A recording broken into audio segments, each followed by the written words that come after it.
help me welcome Maestro Roderick Cox.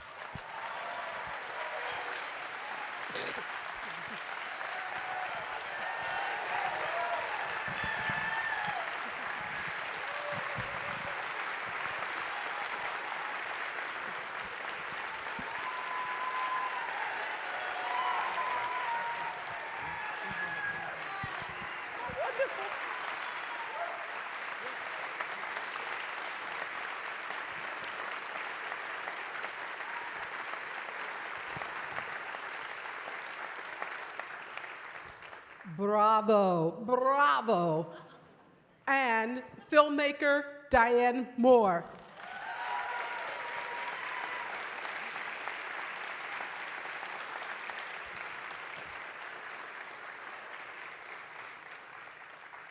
We have a tradition at Ebertfest that we award you with a golden thumb. This is a casting of my late husband Roger's thumb when he was alive. So a long time ago, I have to let you know that. And they're made by the same people who make the Academy Awards. So think of this as your first have you won an Academy Award yet? You will. Academy Award, the Golden Thumb, Maestro Roderick Cox.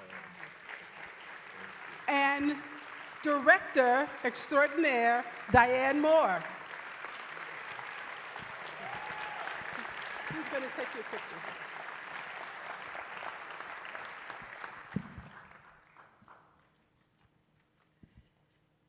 And now we'll take the thumbs backstage and hold them for you. And we would invite to the stage, if you can take a seat, please. You two in the center, just. And I'd like to invite Dr. Eric Pearson to the stage and Brenda Butler.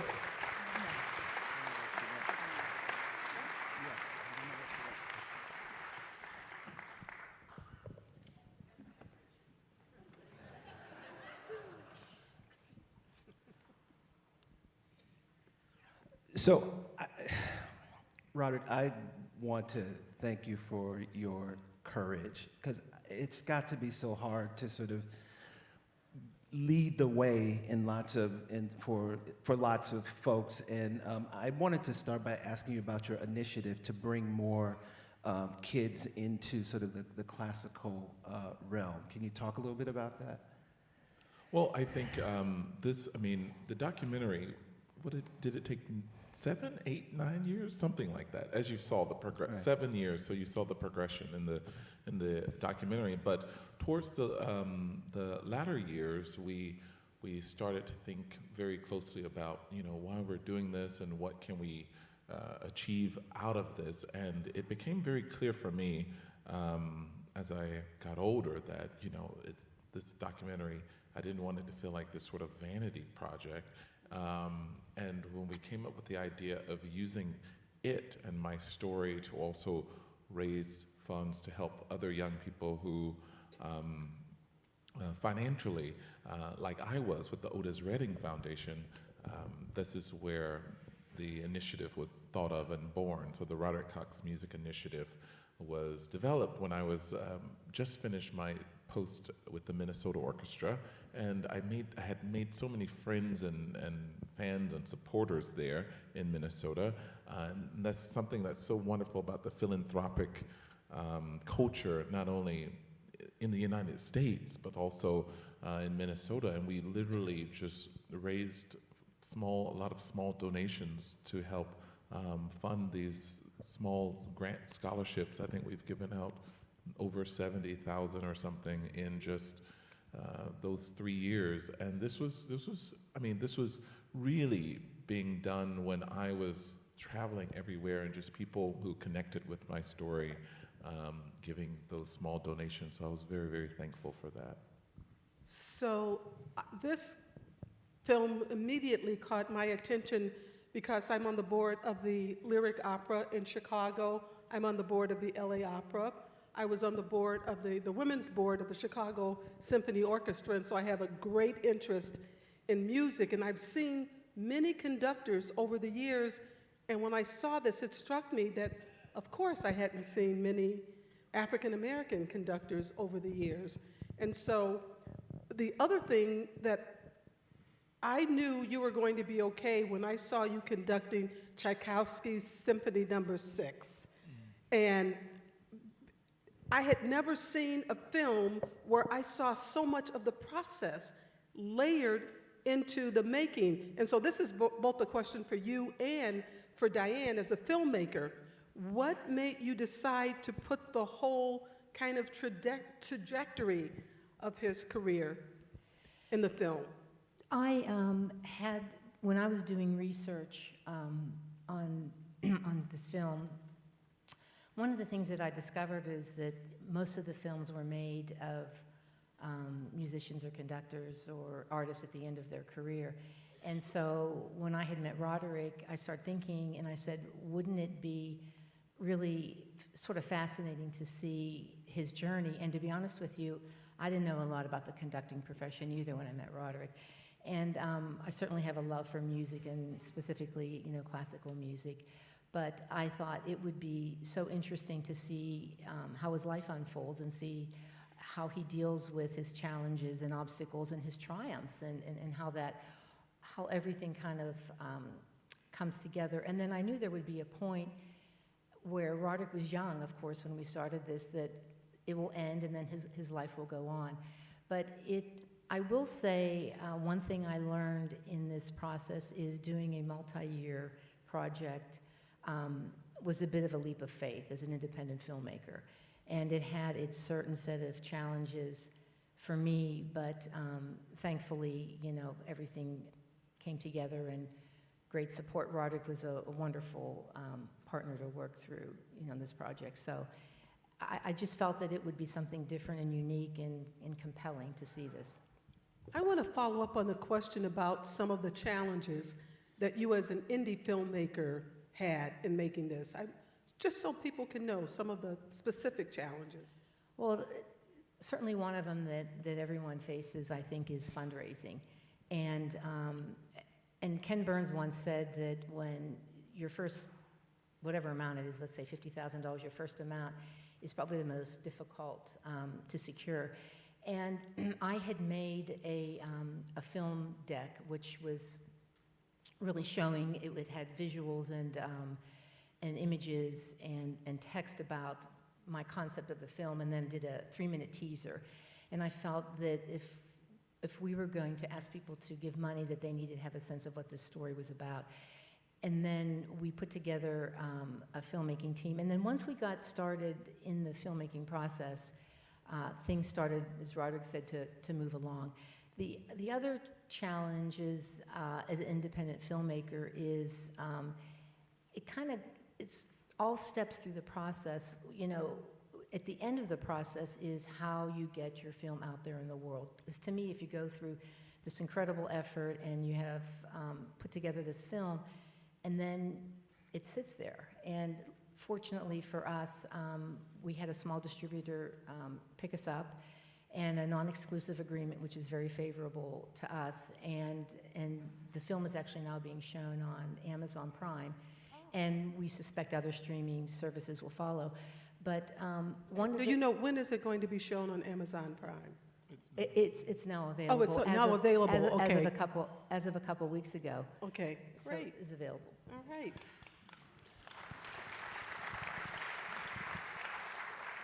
Eric, I'm going to let you jump in, but I have to ask this question.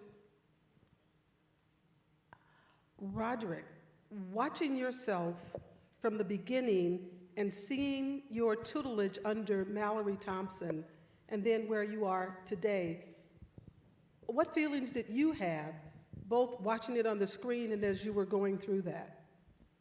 Well, watching it, of course, I also just was reminded and realized how brilliant my teachers are and were. And it's interesting watching a documentary that took many years to make, because now I'm able to, I was looking at myself younger, and when they would say something to me, I could see in my face that I didn't quite understand what they're trying to say to me. And now that I'm older and a slightly more mature conductor, I understand what they're trying to say, and it has a deeper connection to me. And so it meant a lot to be reminded of some of those things being said to me in the video, and realizing, wow, I really did have, some great support systems there.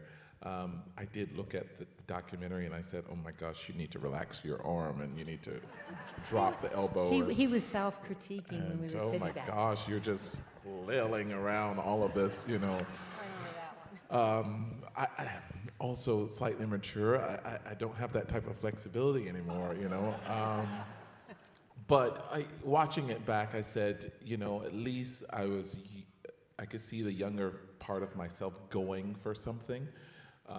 And that's important as a musician, as an artist, that if you're doing anything to express yourself, you have to go for it and not hold back. And so even when I was doing Tchaikovsky 6, I said, oh my gosh, Roderick, you're flailing back in this way. But there was something there that I thought was interesting to see. But it was nice to see this process over the years and the type of consistency or persistence that I've had. And when we started this documentary, I was actually quite uncomfortable. And when you're younger, you have this sort of tunnel vision of yourself, and you're not necessarily, I wasn't thinking about the children coming up after me. I was thinking about, you need to win an audition, and you need to advance in your career, and I didn't want a camera there, and I would have to take an audition, and an important part of your life, and Diane would say, well, could you take a camera in the audition? And I'm like, this is not the time to take a camera in such an important part of your life. So the scary part is it's being made, but you don't know if it's going to work out in the end. And those very vulnerable parts, where she's asking for a camera to be there to film it. But I think, looking back on that now, I realize how, yes, it's a very different documentary of a musician, because it shows the treacherous process, and it shows that you can push through. And I'm actually happy that the documentary took so long, because I found that it was nice to see this progress. This progress from me being at Northwestern to the documentary beginning to shoot in 2012 to, I think it wrapped up in 2021 or so, 2022. And so it was nice to kind of see this maturity of conductor, and I just like to hope that I'm still getting better. And so this is, I think, why the documentary it's that specific length, is to show that there's still more of the story to be told. I just want to add one thing when Roderick was talking about this. In the beginning, we had a little bit of a very pleasant tug of war in terms of, I wanted Roderick to share his emotions and his experiences in life that shaped him and that made him who he is today. And some of it related back to his family, and there was a reluctance on Roderick's part, understandably, and he's a private person, to feel comfortable doing that. Am I going to jeopardize my jeopardize my career, or how will this look on film? And so he got to a point, and he felt comfortable doing that, because I said, this is what people are going to relate to. We all experience these emotions in life, and that's that connection. I love the scene of the family sitting around the table, and it seemed like everyone was so loving and supportive of you. And then I was a little surprised later when you said there were times when you didn't have the music. Maybe your father had sold your keyboard and you couldn't practice, so you didn't have the music to soothe you or to help you process what was going on in your life. Was it very difficult to share those vulnerabilities that Diane was speaking of? Yes, I think I mean, yes, I suppose it was a bit hard. I guess I really felt another thing that Mallory Thompson said to me that still sticks with me today, especially when you're in the throes of a profession that what's in fashion, what's going this way, what's going that way. I just remember her sitting me down and saying, well, first I'd like to say, this idea of womanhood and not women being representative. For me, there was always powerful women in my life, from my mother, and I think all my teachers were women at first. And so to hear Mallory Thompson walking down the hallway was always a moment where you sat up in your chair and it's like, oh my gosh, I hear heels coming down the hallway. What is she gonna say? It was like a Devil Wears Prada moment. But she said, never ever think you didn't get a job because you're black or that you're a woman, because when you start to go down this process of thinking, then it clouds your judgment, and then you may think that, oh, maybe you did get this because you're black or that you're a woman or something like that. And we still live in a time, and I live in a time as a conductor where, some of your even white counterparts now will say, oh, Roderick's doing this now because, maybe he's black or this or that. And, it's great to kind of think back and know that, hey, I really put in the work, and I've studied with some of the best teachers in the world, and I've done the work, and there's no part of that.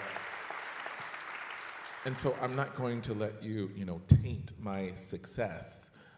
If this is some sort of insecurity that's going on in your mind, then that's something that you must deal with. Because, even last week I was in Lahti, Finland, and was with a very reputable soloist, and he said to me, we were at dinner, and he said, oh, it's very hard right now for white male conductors. It's very hard for white male conductors. And I'm thinking, it's hard for every musician. If you want to be, it's the type of art form, like if you want to win a Grand Slam, you have to be good. I mean, if you want to do that.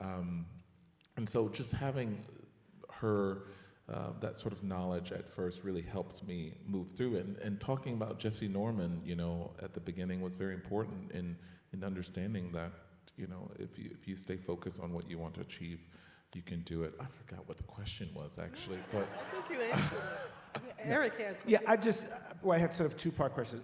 One, at what moment in your life did you know that you're like, this is the thing that I had to do, and where were educators to maybe help you in that sort of search, like, I have to do this? And I'm curious, you're based in Berlin now. Why Berlin?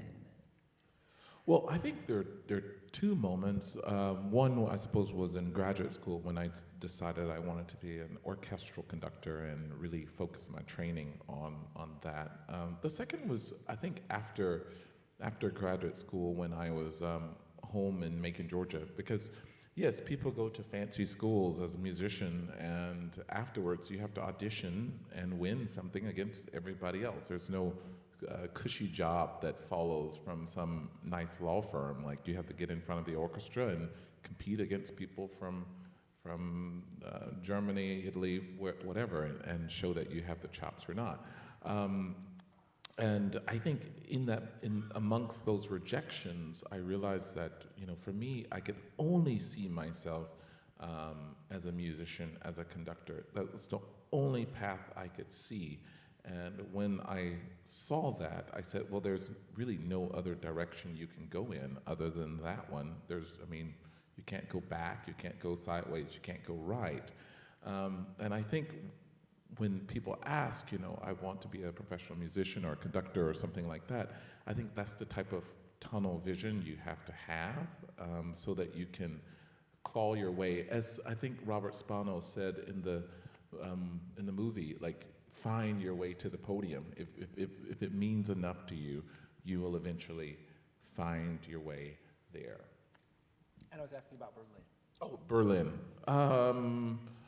Berlin, well, Berlin's kind of like the capital of classical music. In that city of 3.5 million people, you have 4 or 5 different professional orchestras and 3 opera houses, and it's just really kind of the mecca of classical music. And it was a good opportunity to improve my German and learn to travel Europe. I mean, because I'm from Macon, Georgia, and I haven't had a chance to, have risotto in Milan and lay on a beach in Portugal. So this was also a chance of me if you're going to be a musician, an artist, where you're charged with expressing music from composers of all different parts of the world, then you should travel and do that. Which you came to Paris. Yes, Diane came to Paris, but that didn't make it in its. It did. Very. Oh, very. Yeah, but it was such a pleasure to shoot this with Diane, because we became also good friends during this time, and she, as a filmmaker, I think, helped establish this trust, because you're giving your story to someone to tell, and so it was. I mean, watching it, I thank you for doing that. Yeah.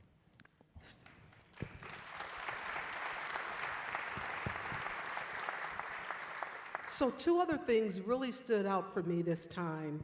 One, how warmly you were embraced by the Minnesota Orchestra when you were there. And I was impressed. There was something they said. I heard it the first time I saw this. Today, I really thought deeply about what that meant when they said they allowed you to change their music. And that was like a simpatico relationship. Tell us a little bit about that.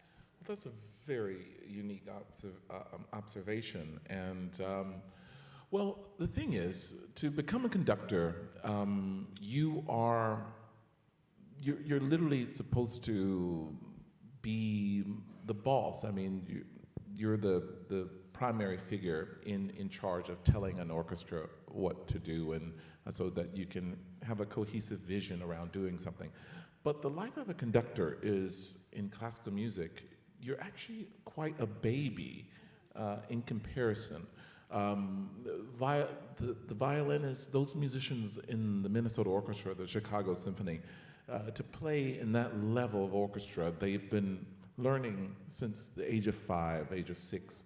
And so they've been professionals on their instruments that long.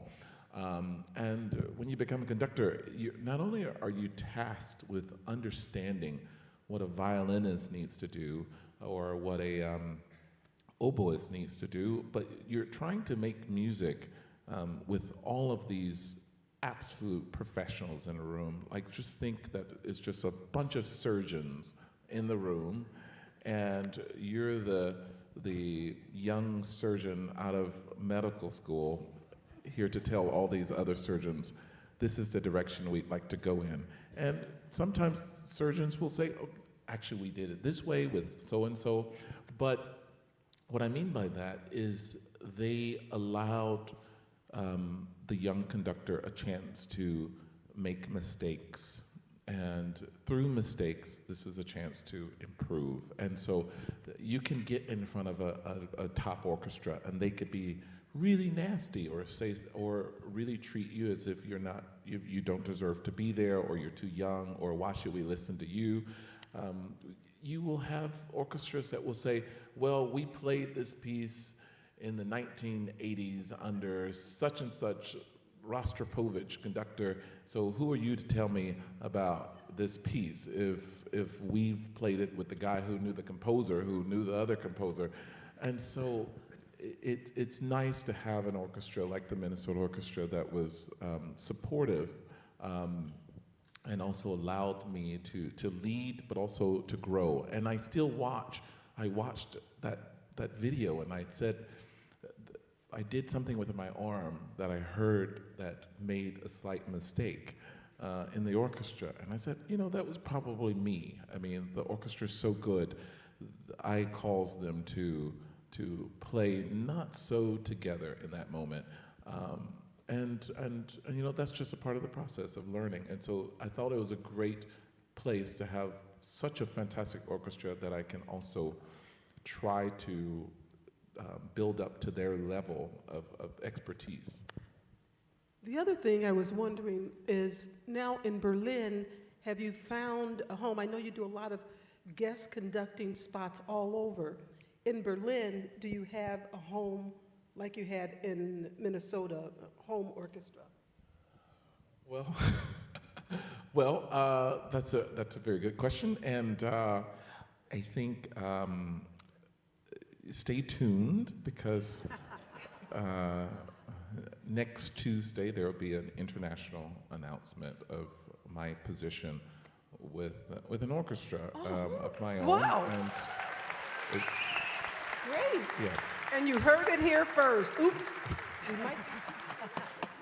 I think we're streaming. Well, I I don't didn't know if say you were anything, supposed to but- announce it, but So yes, Berlin's my home base, but of course, so I will start a position with my own orchestra next in the fall, and so there will be international press release announcement, everything that will happen next week. So stay tuned. wonderful, So wonderful. we'll check back on Tuesday. The other thing is, I love that you said, you know, your generosity. She's doing this film about you, and you didn't want the end result to be only about you. You wanted to reach back and bring other children into play and to make things as easy for them as possible.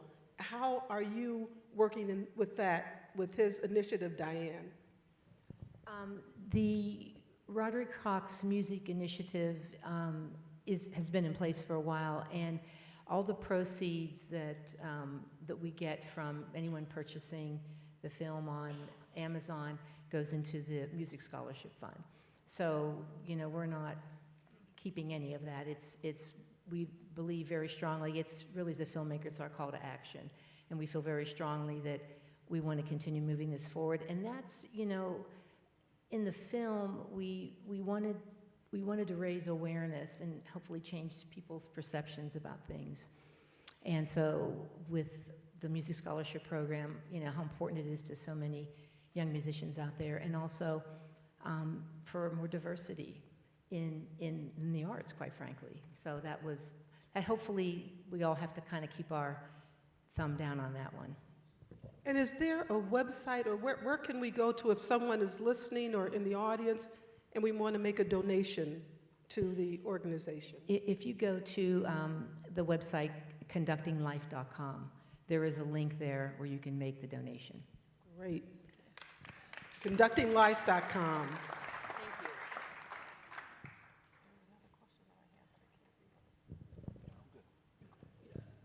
No, I was. Because I don't think, I just have to tell you, I know I saw some hands, but we were told that because we had 2 films and then we have lunch, we can't take any questions from the Q&A. audience. I hope that's okay with everyone, but. Yeah, and I don't have a question. You know, you come to Ebertfest and you see you meet interesting people like yourselves, and it's one of the gifts that this festival gives, is that we get to interact and meet interesting people like yourself, because your story is not a story that I would have known had I not had this experience. And I just want to thank you for sharing it with all of us. Well, thank all of you. Thanks the audience. For watching. Yes, thank you, and thank you. Thank you, Chaz. Thank you. And I would like to point out, your generosity also extends to the University of Illinois. I understand that you're going to be either watching or participating in conducting. I think I will go, yes, I will go today to work with their orchestral conducting students today, and then tomorrow with their wind band conducting students, so their teachers have, I guess I'm the teacher now. Thank you so much. Let's, again, thank you to Maestro Roderick Cox, to filmmaker Diane Moore. Thank you, Chaz. Thank you. I wanted to thank you not for anything, but your generosity, your kindness, your advocacy for films, Chaz. Thank you. It's Oh, just, thank you. it will And I support. forgot